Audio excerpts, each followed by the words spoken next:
इंसानों का चांद पर जाना एक जायज़ काम है या नाजायज़? ये नाजायज़ है। नाजायज़ काम है, चांद पे नहीं जाना चाहिए। नहीं। और जो दुनिया जा रही है, दुनिया इसको तरक्की का नाम दे रही है, इस्लाम उसके बारे में क्या कहता है? इस्लाम से नहीं जायज़, क्योंकि चाँद मेरे मालिक ने है, मेरे मालिक ने बनाया है, इसमें चाँद पे नहीं जाना चाहिए। ये बताओ कि ज़मीन गोल है या फ्लैट है? ज़मीन आला हज़रत जो है, मैं उनकी रोशनी में आपको बताता हूँ कि ज़मीन जो है ये सुकून है, यानी ये रुकी हुई है, ये घूमती नहीं है। इस तरह हम नहीं कह सकते कि वो घूम रही है, गोल का तो कुछ नहीं। अबे साले। दोस्तों ये तो थे मदरसे के बच्चे और इनको इस तरीके का ज्ञान मिला जो ऐसी बातें बोल रहे हैं। अब यही बच्चे जब बड़े हो जाते हैं तब क्या क्या बातें बोलते हैं।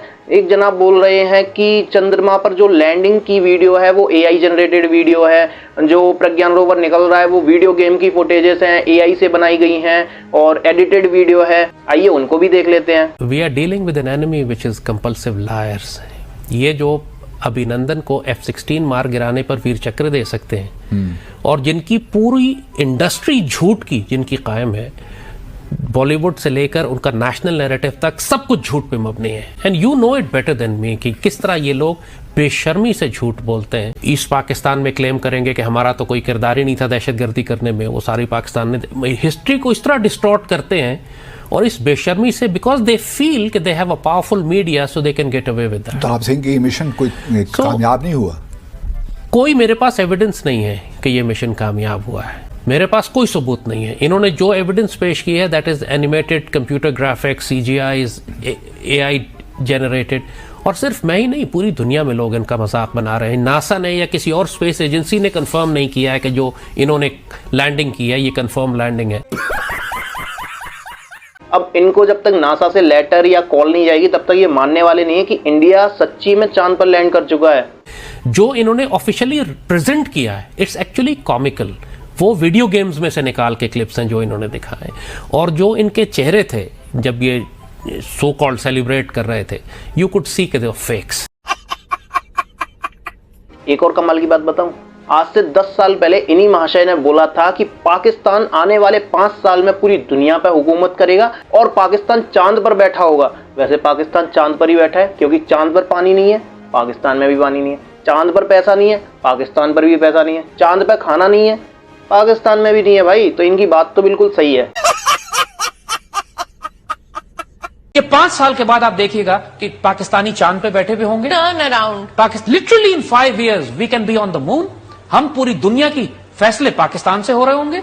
We'll be the superpower of the world in 5 years. I guarantee you 5 years. ये चीज इन्होंने 10 साल पहले बोली थी। अब हर साल 23 अगस्त को स्पेस डे भारत में मनाया जाएगा, जो कि उनके बच्चों के लिए बहुत ज़्यादा फायदेमंद है। वो ज़्यादा से ज़्यादा साइंस एंड टेक्नोलॉजी से जुड़ते चले जाएंगे कि जिस दिन को मनाया जाता है बच्चे उसके बारे में जानते हैं, उनके अंदर क्यूरियोसिटी पैदा होती है। तो अब हम देखेंगे मदरसे के बच्चों का ज्ञान, और इन ज्ञान भरी बातों को सुन के आपको आएगा मजा। तो देखते हैं। इंडिया चांद पे चला गया, लोगों ने मार्स तक के मिशन कर लिया। अनफॉर्चुनेटली मदरसा के बच्चों को ये पढ़ाया जाता है कि ज़मीन फ्लैट है। अगर ज़मीन फ्लैट है तो फिर ये मौसम कैसे बदलते हैं, ये दिन रात कैसे आते हैं बताओ। अगर ये घूम ही नहीं रही, चांद ग्रहण कैसे लगता है, सूरज ग्रहण कैसे लगता है? करता हूँ, ये जो है ज़मीन जो है ये बिल्कुल सुकून है। बस जो है ना चांद, ये इसके गिर्द जो घूमता है, ये घूम रहा है, ज़मीन घूम नहीं रही है।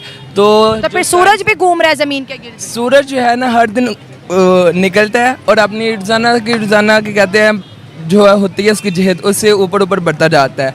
और ऐसे कहते हैं सूरज ये पूरी ज़मीन का गिर्द चक्कर लगाता है, जो है ज़मीन वो घूम नहीं रही। ये जो सूरज है ये इसके इर्द गिर्द घूम रहा है, जिसकी वजह से मौसम के कहते हैं ठंडा होता है, गर्म होता है। इसी तरह के कहते हैं आसमान दिनों का छोटा बड़ा होना, ये भी कहते हैं सूरज के साथ ही है। भाई इन लोगों की बातें सुन के साइंटिस्ट तो आत्महत्या ही कर लेंगे।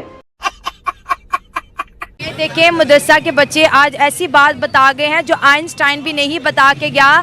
सूरज ज़मीन के गिर्द घूम रहे हैं। हम समझते हैं कि सोलर सिस्टम में तमाम सितारे सूरज के गिर्द जो है रोटेट करते हैं, लेकिन उन्होंने कहा कि सूरज जो है घूमता है, सूरज डूब जाता है, सूरज निकल जाता है, ऐसे ही है। और दिन और रात कैसे बनते हैं, मौलाना क्या बताते हैं?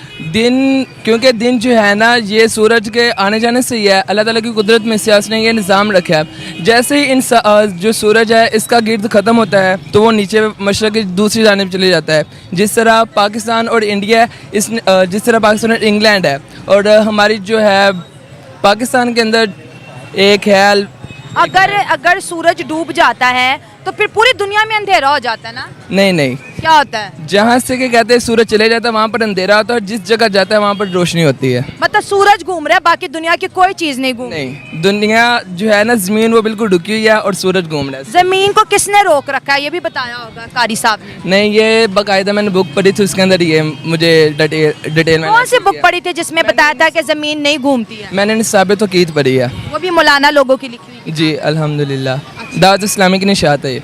आप जरा इधर, एक बड़ा अहम छोटा सा सवाल आपसे पूछूंगी, इधर आए मेरे साथ जो है। मैं आपसे और बात करूंगी, लेकिन छोटी सी बात ये है कि मदरसे बच्चे कहते हैं कि कारी साहब पढ़ाते हैं कि ज़मीन जो है बिल्कुल फ्लैट है, ये नहीं घूमती। कार सब ये पढ़ाते हैं कि ज़मीन फ्लैट है, ये नहीं घूमती। घूमती, सूरज घूम रहा है, बाकी कोई चीज़ नहीं घूम रही। नहीं घूमती है ज़मीन। ये घूमती है। तो फिर आपकी थ्योरी में फ़र्क क्या है? बस थैंक यू, इतना ही करना था, मैं बच्चों से बात कर रही हूँ। क्योंकि हम जो है ना, इस्लाम में है ना, ये इस्लाम में है ये। ज़मीन फ्लैट है। अगर ज़मीन फ्लैट है तो इसका मतलब है कोई चीज़ हरकत नहीं कर रही ना? नहीं। अच्छा चलो ये बताओ, जो लोग साइंस पे जाते हैं, कायनात को ढूंढने की कोशिश करते हैं, इस कायनात के क्या राज है उसको जानने की कोशिश करते हैं। तो मेरा मालिक जानता है ना इसके, किसी के दिलों का राज कोई और तो नहीं ना जानता, वो तो मेरा मालिक जानता है और उसका महबूब जानता है। तो इंसान को साइंस नहीं पढ़ना चाहिए? पढ़नी चाहिए, ये तो काम है, पढ़नी चाहिए, साइंस भी पढ़नी चाहिए। तो साइंस पढ़ा तो मून पे गया ना? इन्हें जो भी पाकिस्तान के बारे अच्छा काम करता है उसको ये फांसी लगवा देते हैं। मैं तो यही कहूँगा कि अपने ख़ानदान में से या घर में से किसी एक को आलिम दिन ज़रूर बनाएं, जो घर की और पूरे मुआशरे की भी इस्लाह कर सके, मोहल्ले की भी इस्लाह कर सके। अच्छा ठीक है, चले ये बता दें, अक्सर लोगों को ना जहाद के बारे में समझ नहीं आती कि जहाद किसका नाम है। जहाद किन लोगों के ख़िलाफ़ करना चाहिए, या मौलाना जहाद के बारे में क्या तालीम देते हैं? जिहाद जो है ये जहाँ पर भी कहते हैं कुफर और जुल्म हो रहा है मुसलमान पर। कुफर क्या है मुझे बताओ? इनकार, जो अल्लाह ताला और उसके रसूल के बारे में गुस्ताखी करते हैं वो भी कुफर है, और जो कि कहते हैं अल्लाह ताला पर, ईमान पर और उसकी किताब पर ईमान नहीं रखते, योम ज़रूरियात दीन, यानी जिसका जानना हर आमो खास पर की कहते हैं ज़रूरी है, उनमें से किसी एक का भी इनकार करे तो वो इस्लाम जो है दायरे इस्लाम से खारिज हो जाता है। यानी अगर एक पर्सन है वो नॉन मुस्लिम है, वो सिख है, वो हिंदू है, वो ईसाई है, ठीक है, अब इस्लाम उनके ख़िलाफ़ कैसे जहाद करने का हुक्म देता है? इस्लाम उनके ख़िलाफ़ तभी होगा जब क्या कहते हैं वो मुसलमानों पर कोई हमला करने की कोशिश करेंगे, या मुसलमानों को उनकी क्या कहते हैं दीन गुस्ताखी करेंगे, या उसको मुसलमानों को उसकी ट्रेन जो हमारी जा रही है उसको पटरी से हिलाने की कोशिश करें, तब हमारा जिहाद उनके साथ कर देना फ़र्ज़ है। आप क्या कह रहे हैं जहाद के बारे में? मैं यही कहना चाह आगे आ जाओ बेटा, आगे आ जाओ, वायर है, मैं बात नहीं मना कर। कोई भी गैर मुस्लिम है, जैसे ईसाई है, यहूदी है, या कोई भी है, इससे तभी जिहाद फ़र्ज होगा जब वो इस्लाम के रास्ते में आके रुकावट बने। जब तक इस्लाम को कुछ नहीं कह रहा, वो अपने काम लगे हैं। जैसे आका इस्लाम के ज़माने में भी यहूद नसारा रहते थे, उनको तहफ़्फ़ुज़ दिया जाता था। ये नहीं कि अब पाकिस्तान में कोई काफिर आर्मी देख ले उधर इसे मार दो, ऐसे नहीं है। जब तक वो इस्लाम के रास्ते में ना आए, ज़रूरियात दी। तो दोस्तों आप लोगों ने देख ही लिया होगा कि पाकिस्तान में मदरसे में बच्चों को किस तरीके का ज्ञान मिल रहा है, और इसी ज्ञान के साथ में पाकिस्तान का भविष्य भी उज्जवल कर रहे हैं। आप लोगों के लिए कमेंट सेक्शन खाली है, इन लोगों के लिए अगर आप कुछ बोलना चाहते हो कमेंट सेक्शन में जरूर बोलिए, और चैनल को सब्सक्राइब कर लीजिए।